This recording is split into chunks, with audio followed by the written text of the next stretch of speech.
네, 우리 옆 사람하고 인사 나누시겠어요? 잘 오셨습니다. 사랑합니다. 이렇게 하면 더 하겠어요? 사랑합니다. 꽃 구경 가지 않고 이렇게들 많이 나오셔서 참으로 감사합니다. 한번 따라서 해볼까요? 부활신앙의 힘. 이런 제야의 말씀을 증거하겠습니다. 우리들 인생에는 힘을 주는 것들이 참 많습니다. 재력이나 권력, 또한 지력이나 체력, 요즘에는 힘을 주는 음료수도 출시되었고 또 힘을 준다는 약들도 범람합니다. 유튜브나 또한 광고 방송에 보면 힘을 준다는 그런 약들이 얼마나 그렇게 많이 있는지 모르겠어요. 그러나 그런 것들은 화무 11홍입니다. 잠시 성했다가 바로 쇠하고 마는 것들입니다. 그러나 무엇으로도 이길 수 없는 완전하고도 강력한 힘이 있는데 그 힘이 바로 신앙의 힘입니다. 그 중에 부활신앙이 있는데 그 힘은 매우 강력하고 죽음도 이기게 하는 힘입니다. 여러분, 죽음을 이기는 힘처럼 더 큰 힘이 있을까요? 그래서 저는 오늘 말씀을 받들어서 부활신앙이 주는 그 힘이 어떤 힘인가를 여러분들께 증거해 드리려고 하는 것입니다. 우리 먼저 부활하신 주님께 할렐루야 감사하며 우리 감사의 박수를 한번 올려드렸으면 좋겠어요. 주님 감사합니다. 옆 사람에게 주님 부활하셨습니다라고 우리 인사를 다시 한번 했으면 좋겠어요. 주님 부활하셨습니다. 여러분, 힘이 없으면 사람은 죽습니다. 사람이 죽는다는 것은 힘이 빠진다는 거예요. 반면에 힘이 있으면 삽니다. 여러분은 무슨 힘으로 세상을 살아가십니까? 세상을 이길 힘이 있는 사람은 세상을 이길 것입니다. 사자를 이길 힘이 있는 사람은 사자도 이길 것입니다. 병을 이길 수 있는 힘이 있는 사람은 병을 또한 이길 거예요. 죽음도 마찬가지예요. 죽음을 이길 힘이 있는 사람은 죽음을 이긴다는 것입니다. 오늘 말씀으로 우리들 모두 그 부활신앙의 힘이 무엇인가를 알아서 그 힘으로서는 우리들 모두 다 되었으면 좋겠습니다. 그러면 부활신앙이 주는 그 힘이 무엇일까요? 첫 번째로 이 danger, 위험도 두렵지 않게 하는 힘이 있어요. 위험도 두렵지 않아요. 30절에 보면 또 어찌하여 우리가 때마다 위험을 무릅쓰리요. 부활신앙이 없으면 어찌 우리가 날마다 두려움을 무릅쓰고 살 수 있겠느냐 이 말인데, 그 어떤 위험들이 닥쳐와도 부활신앙이 두렵지 않게 하고 무섭지 않게 하고 오히려 그 위험을 무릅쓴단 말은 참고 견딘단 말이에요. 그래서 이겨낼 수 있게 한다는 그런 말씀이에요. 우리들 인생은 여러분 수많은 위험에 노출되어 있습니다. 그 위험 속에서 살아가죠.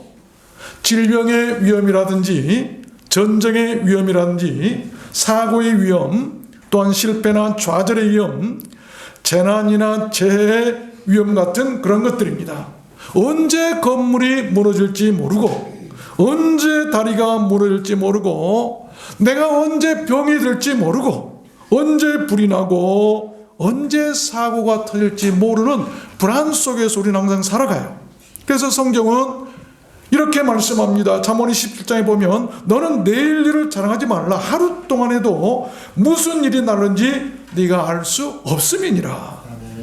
여러분은 그러한 생의 불안과 위험의 두려움들을 무엇으로 이겨내십니까?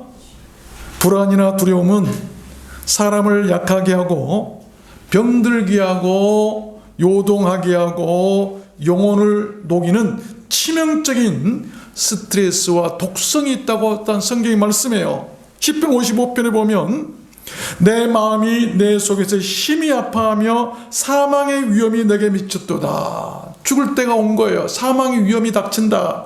그 위험을 인하여 영혼이 녹는도다. 여러분, 위험이 닥치면 이 죽을 사망의 위험이 닥치면 영혼이 녹는단 말은 기력을 찾지 못하고 흐물거린다. 인생이 다 된다 이 말이에요. 고린도후서 11장에 보면 바울 사도는 자기 인생에 대해서 이렇게 고백합니다. 여러 여행의 강의 위험과 강도의 위험과 동족의 위험과 이방인의 위험과 시내의 위험과 광야의 위험과 바다의 위험과 거짓 형제 중에 위험을 당하고, 강에 가도 밖에 나가도 위험, 안에 들어와도 위험, 같은 사람도 위험, 모르는 사람도 위험, 여러분 바다에 가면 바다의 위험이 있고, 그렇게 수많은 생의 위험들 속에서도 그가 이겨나갈 수 있었다고 고백한 것은 바로 그의 부활신앙이었다는 것입니다. 여러분, 부활신앙은 그 어떤 위험도 두렵게 하지 않는 그런 힘이 있는 신앙이라고 한다면 우리는 그 신앙을 본받아야 되지 않겠어요? 두 번째입니다. 부활신앙이 주는 그 힘이 또한 무엇일까요? 두 번째는 death, 죽음도 두렵지 않게 하는 힘이 있어요.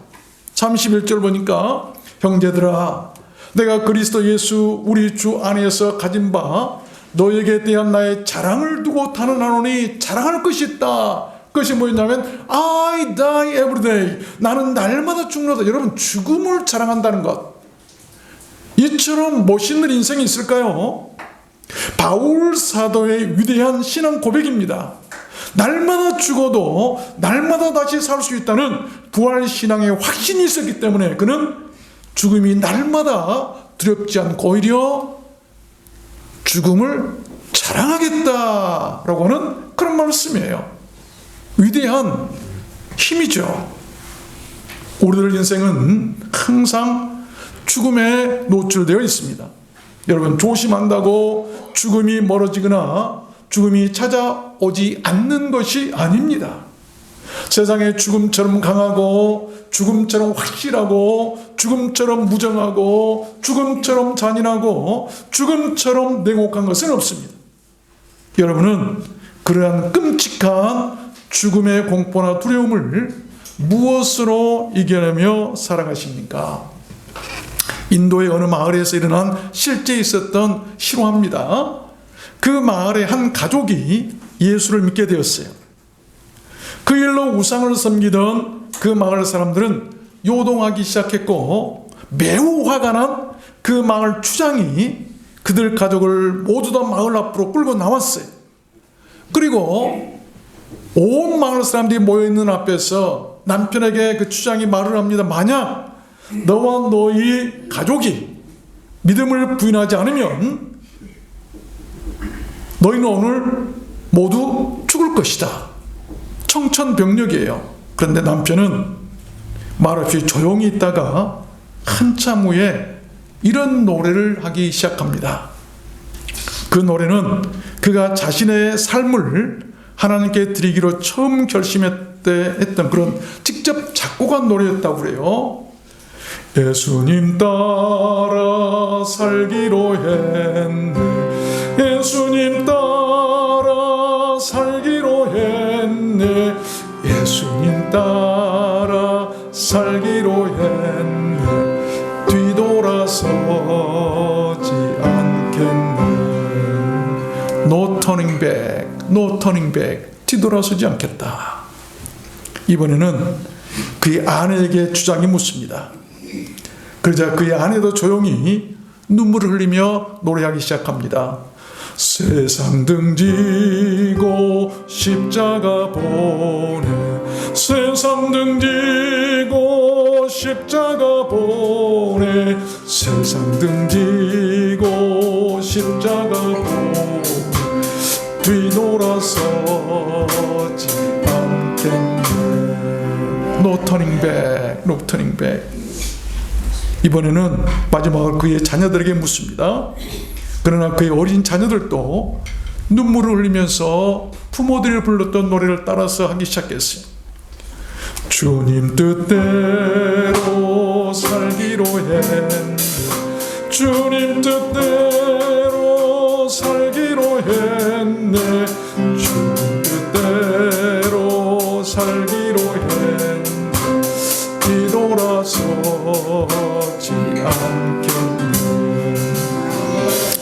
그의 가족은 살 기회가 있었지만 결코 주님을 부인하지 않았습니다. 그리고 온 가족이 모두 끔찍하게 죽임을 당해서 순교하고 맙니다. 그런데 며칠 후 놀라운 일이 일어났어요. 그 마을 주장의 마음에 변화가 일어나서 마을 사람들 다시 다 마을 앞으로 모으게 했어요. 그리고 이제 말합니다. 이제 내가 우상을 버리고 예수 그리스도를 믿기로 결심했다고 선포를 합니다. 그래서 온 마을이 예수를 믿게 되었어요. 이건 실화입니다. 한 가정의 죽음의 대가를 통해서 진정한 믿음이 무엇인가를 똑똑히 목격했기 때문이라고 그가 간증했다고 그래요. 여러분, 주님의 십자가는 부활을 위한 전초전이었어요. 우리 신앙이 그래야 돼요. 우리 한번 다시 이 노래를 같이 해볼까요? 주님 뜻대로 살기로 했네. 저는 이 노래가 그렇게 탄생한 줄 이제 알았어요. 한번 우리 해보겠습니다. 주님 뜻대로 살기로 해. 주님 뜻대로 살기로 했네. 주님 뜻대로 살기로 했네. 뒤돌아서 이 세상 사람 날 몰라주요. 이 세상 사람 날 몰라줘도 이 세상 사람 날 몰라줘도 뒤돌아서 세상 등지고 십자가 보고 세상 등지고 십자가 보네. 세상 등지고 십자가 보네. 뒤돌아서지 않겠네. 아멘. 여러분, 이것이 바로 부활신앙 아니겠습니까? 저는 지난 한 주간 동안에 이 노래를 매일 했어요. 이 노래를 하면서 많이 후회도 하고 회개도 많이 했습니다. 내 신앙이 어디까지 와 있는가? 나도 그럴 수 있겠는가? 우리는 신앙생활을 너무나 쉽게 해요. 많은 사람들이 넓은 길로 가기를 좋아한다는 말씀처럼 좁은 길을 두려워합니다. 요즘에 꽃이 만발했는데 주일날이고 부활절이고 필요 없어요. 꽃놀이 가자고 하면 그래 가자. 주일날 결혼식 있으면 그래 갈게. 여러분, 자녀들이 꽃놀이 가자고 그러면 이렇게 말해야 됩니다. 무슨 말이냐, 주일날인데, 특별히 이번 주일날은 부활주일인데 교회가 된다 라고 말하면 자녀들이 나중에 훗날 부모가 이 세상을 떠난 후에라도 그래, 우리 어머님의 우리 아버지의 신앙이 그러셨어, 나도 그 신앙 본받아야 돼, 그리고 그 영혼 구원받게 될 것이. 그러나 그래 좋다, 같이 놀러 가자, 구경 가자, 그러면 뭐 우리 어머니도 그러셨는데, 그리고 그 영혼 구원받지 못하고 세상을 하고 말 거예요. 신앙이라고 하는 것은 그런 게 아니에요. 어떤 일이 있어도 지켜야 돼요. 여러분, 고라 자손들은 시편에 보면 이런 고백을 하죠. 주의 궁정에서의 한 날이 세상에서 첫날보다도 낫다. 이것이 신앙이에요. 이게 부활신앙이에요. 일주일 내내 일하고 주일날은 귀한 날 한 날로 알아야 돼요. 이게 부활신앙 있는 사람 아니겠습니까?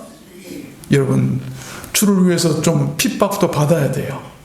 주일날 친척 결혼식에 안 가면 욕먹을 각오해야 돼요. 그 욕은 괜찮아요. 의를 위하여서 핍박을 받는 자는 복이 있나니 천국이 저희 것입니다. 그런 사람들이 천국 가는 거예요. 하나님은 그런 사람들을 천국으로 인도하시는 거예요. 오게 하시는 거예요. 이게 부활신앙 아니겠어요? 이번 부활주일에 우리 좀 자신들을 돌아보면서 신앙을 한번 다시 회개했으면 좋겠어요. 여러분, 부활신앙을 확실히 하시길 바랍니다. 죽음에 대한 유일한 인생의 답은 오직 예수 부활이에요. 디모데후서 2장에 보니까 우리가 주와 함께 죽었으면 또한 주와 함께 살 것이요. 주와 함께 죽는다는 것은 세상에 대해서 죽는 거예요. 세상의 욕망이나 세상의 욕심이나 세상의 쾌락에 대해서 죽는 거예요. 그러면 예수와 함께 다시 살게 된다, 이 말씀입니다. 데살로니가전서 5장에도 보니까 예수께서 우리를 위하여 죽으사 우리로 하여금 깨든지 자든지 자기와 함께 살게 하려 하셨느니라. 함께 살고 싶으셔서 우리를 위해서 고난도 당하셨고 다시 부활하신 거예요. 디모데후서 2장에 보니까 우리가 주를 부인하면 주도 우리를 부인하실 것이라. 여러분, 주님을 부인하지 마십시오. 그래야 영원히 살고 그런 사람들이 천국 갑니다. 세 번째입니다. 부활신앙이 주는 그 힘이 무엇일까요? 세 번째는 이 not deceived, 인생을 속지 않게 만들어요. 32절에 보니까 내가 범인처럼 에베소에서 맹수로 더불어 싸웠으면 내게 무슨 유익이 있느냐? 죽은 자가 다시 살지 못할 것이면 내일 죽을 터이니 먹고 마시자 하리라. 속지 말라. 악한 동무들은 선한 행실을 더럽히나니.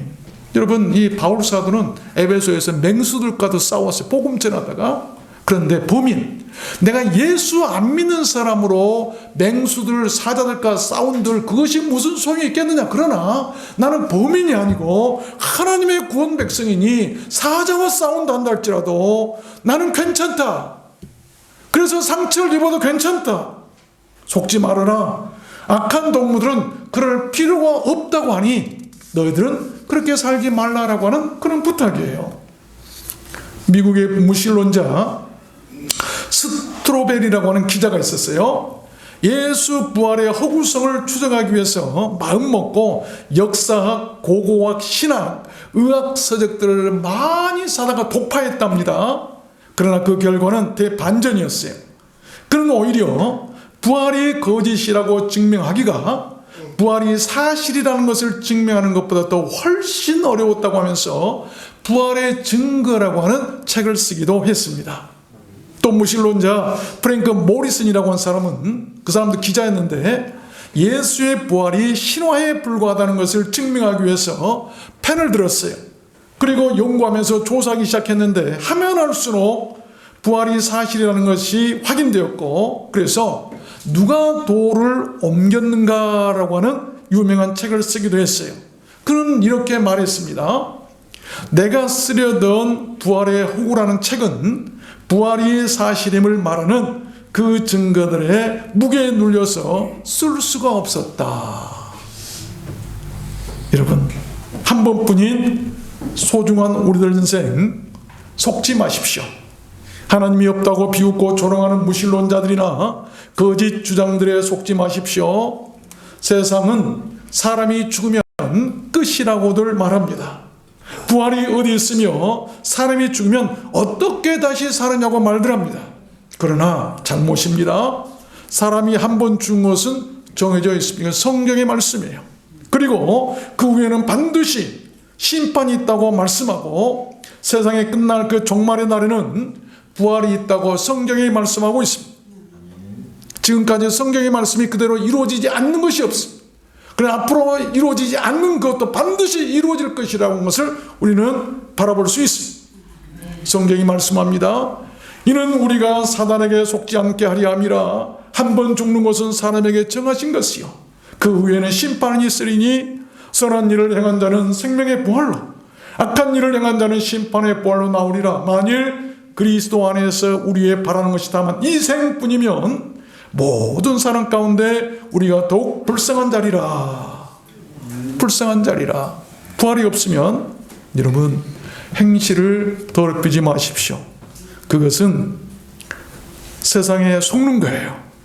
히브리서 4장 말씀에 보면 이런 말씀이 있어요.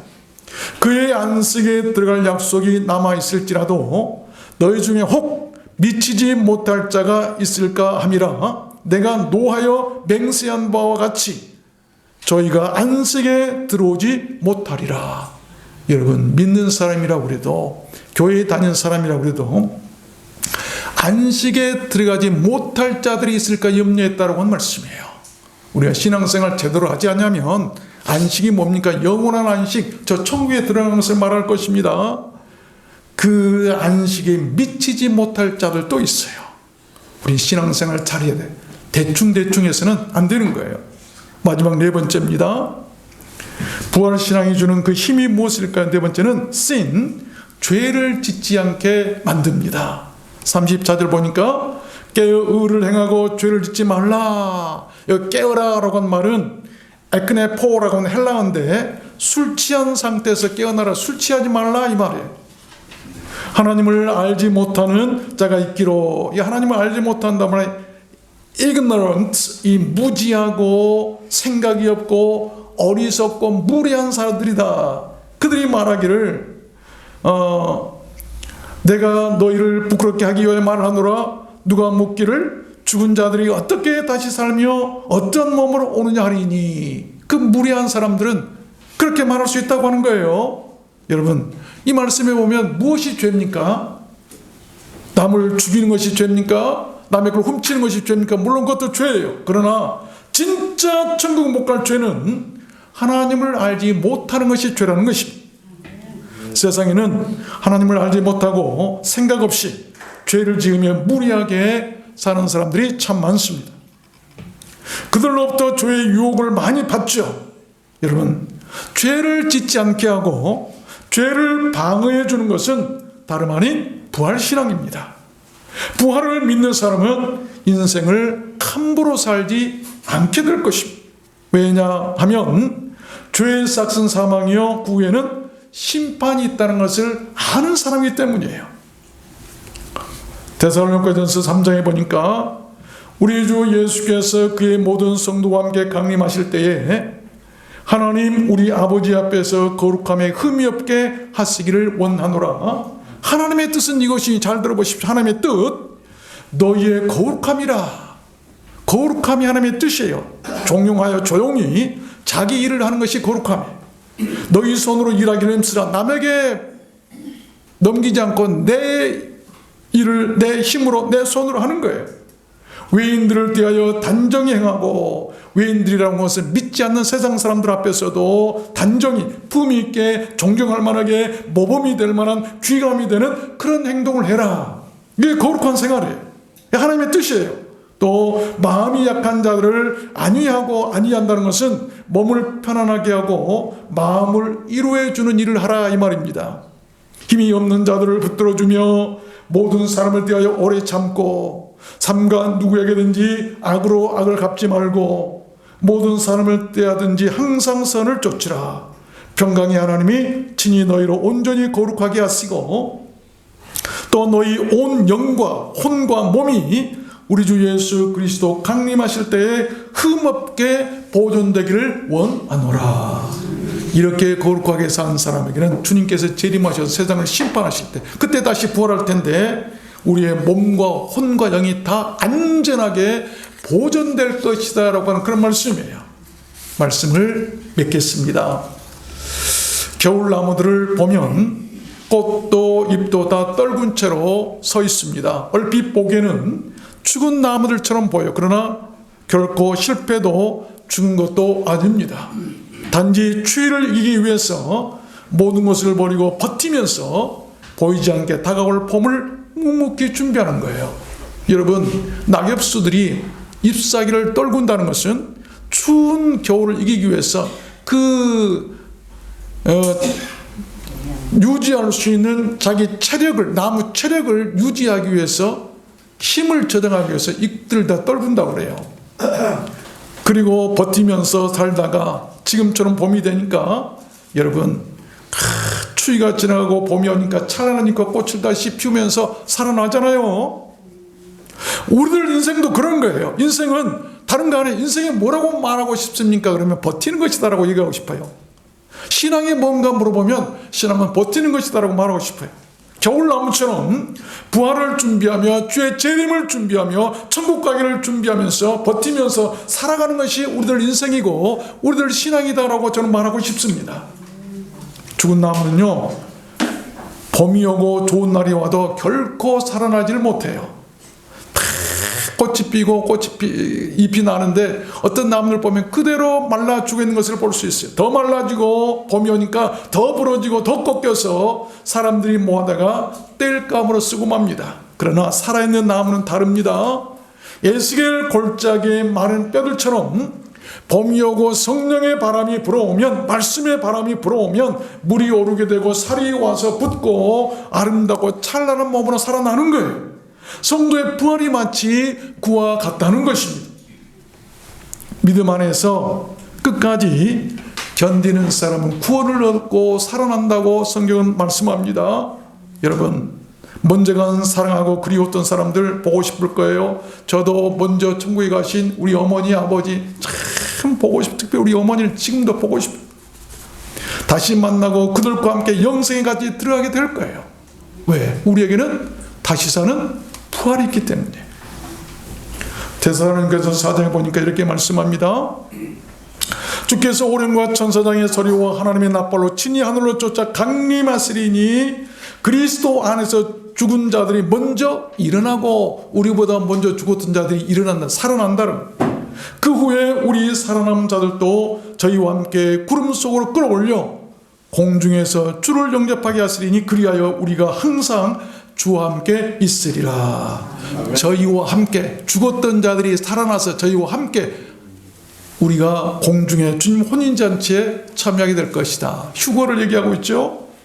여러분, 기독교 신앙의 핵심도 완성도 부활입니다. 기독교가 타 종교와 구별되는 것이 있다고 한다면 그 무엇보다도 부활이에요. 다른 종교에 있을 수 없는 기독교에만 있는 부활. 종교가 현생에서 이 일반 종교들처럼, 세상 종교들처럼 평안을 주는 데서 끝난다면 그것은 덧없는 거예요. 스승인 예수님이 죽자 제자들은 모두 다 뿔뿔이 흩어져 버렸죠. 그러다가 나중에는 모두 순교자들로 변신합니다. 겁쟁이들이 그렇게 순교자로 변신한 그 이유가 무엇이라고 생각하십니까? 돈을 많이 벌어서요? 아니에요. 주님의 부활을 목격한 후에야 제자들이 그렇게 달라졌던 거예요. 거짓을 보고 순교까지 하는 사람은 없을 것입니다. 여러분, 거짓을 보고 누가 자기 목숨까지 바칠 사람들이 있겠어요?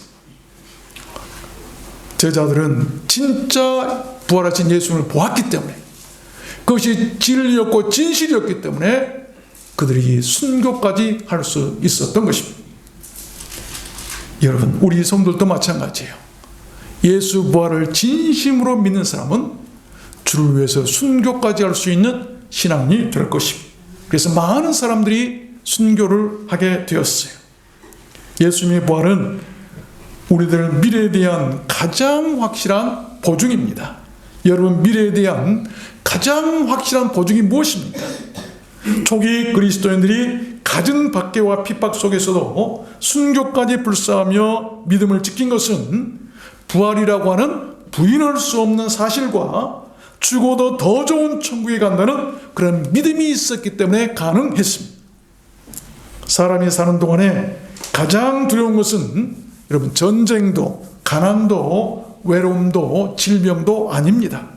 데스, 죽음이에요. 그러나 우리들 성도에게는 그 누구나 그 죽음을 이길 힘이 있습니다. 그 죽음을 이기게 하는 힘이 바로 여러분 부활신앙이라는 것입니다. 믿으십시오. 우리 주님 재림의 그날에 그 부활신앙이 우리들 모두를 영광스러운 몸으로 다시 살게 해줄 줄로 믿습니다. 그리고 주님과 함께 모두 다 영생에 들어가게 될 줄로 믿습니다. 그처럼 큰 복이 이 세상에 어떤 종교에 있을까요? 그곳에, 그 부활의 자리에, 영생에 들어가는 자리에 여러분뿐만이 아니라 여러분 가족들까지라도 모두 빠짐없이 다 참여하고 함께 있게 되시기를 주님의 이름으로 축원합니다. 여러분 가정들이 모두 다 그렇게 되시기를 주님의 이름으로 축원합니다.